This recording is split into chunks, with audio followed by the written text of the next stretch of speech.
Hello friends, welcome to Law and GK. So friends, on this channel we discuss the contents of law and previous year papers of judicial services and other legal exams. And in today's video we are discussing subject-wise videos for Rajasthan Judicial Services. All the questions of Transfer of Property Act from the year 2011 to 2021. So friends, if you are preparing for judicial services, this channel will be very useful for you. And अगर आपको ये video अच्छी लगी हो तो जरूर like कीजिएगा, share कीजिएगा अपने फ्रेंड्स के साथ. And don't forget to subscribe the channel, and while subscribing don't forget to press the bell icon so that you can get the notification of our upcoming videos. Next question number 43. Which of the following is not an actionable claim? कौन सा actionable claim नहीं है? Claim for arrears of rent, PF payable after retirement, share in partnership, a secured debt. A secured debt is not an actionable claim. Alright, so 4 is the answer. Next question number 44. Which one of the following is an exception to the rule against perpetuity? Permanent transfer of gift, personal covenants, preemption, all of the above. इसका answer क्या रहेगा? All of the above. अभी बात करें transfer of property की. Next question number 45. Under TPA, a charge may be created by act of parties, process of law, presumption, या फिर act of parties and process of law. इसका answer क्या रहेगा? Act of parties and process of law, दोनों से. ठीक है, so 4 is the answer.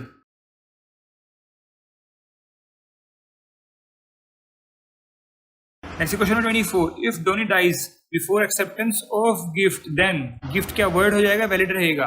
देखिए, डोनी गुजर गया, before acceptance of gift accept नहीं किया तो क्या होगा? वॉइड. गिफ्ट क्या हो जाता है? वॉइड एज पर section 122 of TPA, transfer of property act. 2 is the answer. Next question number 25. A lessee accept from the lessor a new lease of property leased to take effect during the continuance of the existing lease. ठीक है.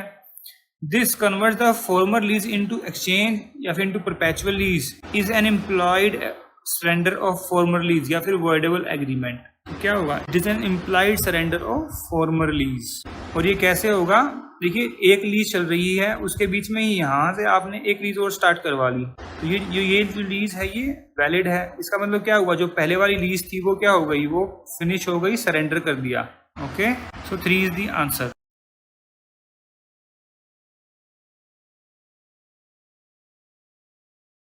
Next question is question number 20. In which of the following mortgages the mortgagor is required to deliver the possession of the mortgage property to the mortgagee? तो कौन सा होता है? That is usufructuary mortgage. So 3 is the answer. And mortgage की definition and types कहाँ पर mention है? ये mention है section 58 of TPA में. Next is question number 21. तो इस क्वेश्चन में दोनों स्टेटमेंट ए क्या कहती है? Every transfer of immovable property made with the intent to defeat और delay the character of the transferor is void. Statement B कहता है every transfer of immovable property made without consideration with intent to default a subsequent transfer is void. Statement क्या है? Correct है या incorrect है? देखिए, देखने में तो बिल्कुल करेक्ट लग रही है, but these are incorrect. Why? Because these are voidable. Both are voidable. ठीक है ना, वॉइड नहीं होता, वॉइडेबल है तो option of the person defrauded, जिसका फ्रॉड हुआ है उसके ऑप्शन पर वो वॉइड करवा सकता है, बट इट मीन्स क्या है? वॉइडेबल होती है, वॉइड नहीं होती है ये. ठीक है, सो 4 is the answer.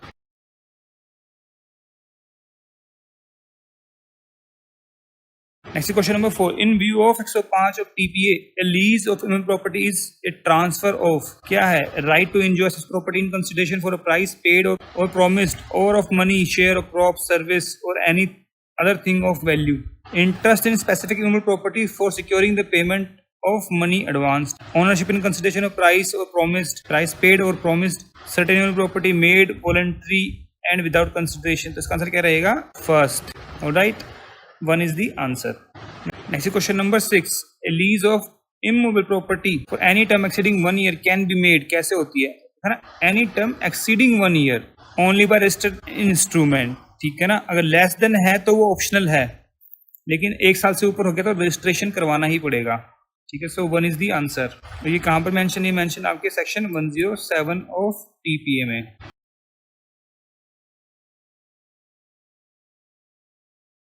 Next question number 7. Where the time limit of a lease is of a year or number of years, which is expressed to be determinable before its expiration, and the lease omits to mention at whose option it is so terminable. Who shall have such option? किसके पास होगा? लेसी के पास, laser के पास, transfer के पास. ये right होता है लेसी के पास. Okay, and ये कहाँ पर मेंशन है? ये मेंशन है आपके section 110 of transfer of property act में. ऑलराइट, ठीक है. सो 1 is the answer.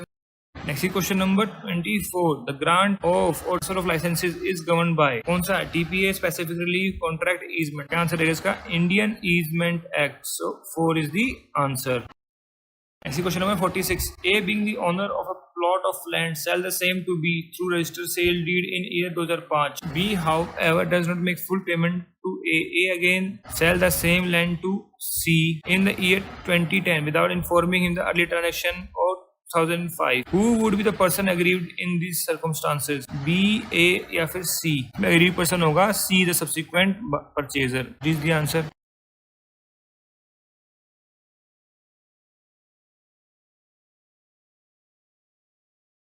Next question number 14. Section 43 of the Transfer of Property Act, which deals with the transfer of an authorized person who subsequently acquires interest in immovable property transferred, underlines doctrine of. तो कौन सी doctrine है वो? ये है estoppel by deed. 2 is the answer.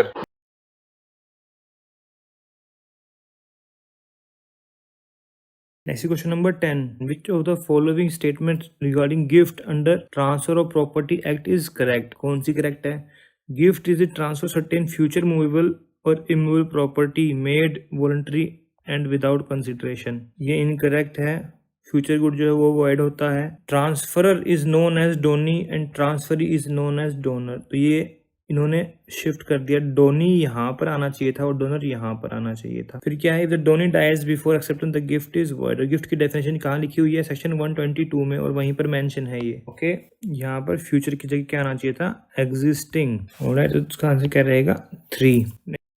और लिख दिया कि 21 टीपीए में, under TPA attach to the earth doesn't mean. क्या मतलब नहीं है? ट्रीज आते हैं यार, अटैच होना चाहिए. Shrubs yes, walls and buildings yes, growing crops. Growing crops किस में आते? Movable property. ग्रोइंग क्रॉप्स को आप काट के उसको ट्रांसफर कर सकते हो. 3 is the answer. Next question number 26. Which are the following statement regarding chapter 8 of TPA of transfer of actionable claims is incorrect. अब देखिए, आपको actionable claim वाला जो पार्ट है वो भी पढ़ना चाहिए अच्छे से. इतना डीपली क्वेश्चन पूछे हुए हैं ना सेक्शन से, तो है तो बिल्कुल ही बेयर एक्ट से पूछे हुए हैं, बट फिर भी बहुत ज्यादा डीप पूछे हुए हैं क्वेश्चंस. फर्स्ट स्टेटमेंट है this chapter applies to instrument which are for the time being by law custom and negotiable. तो स्टेटमेंट कुछ ये बन नहीं रही है. नेक्स्ट स्टेटमेंट देखते हैं. That chapter doesn't apply to any mercantile documents of title of goods. अब है transfer action shall take it subject to the all liabilities and equities and to which transfer was subject in respect thereof at the date of transfer.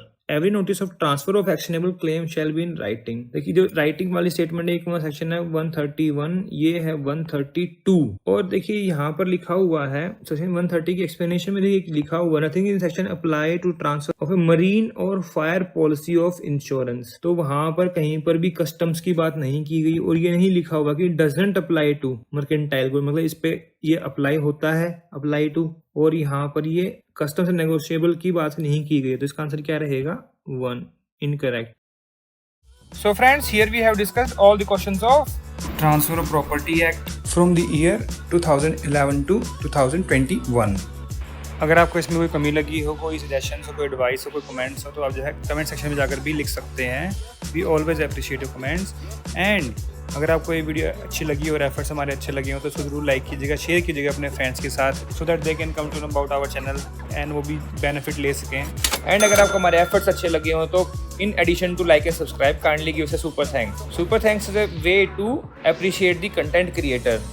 आप जो है जो भी content बनाता है उसको अप्रिशिएट करने के लिए कोई भी अमाउंट जो है डोनेट कर सकते हैं. तो kindly give us a super thanks. So friends, thanks very much for watching this video. Thank you.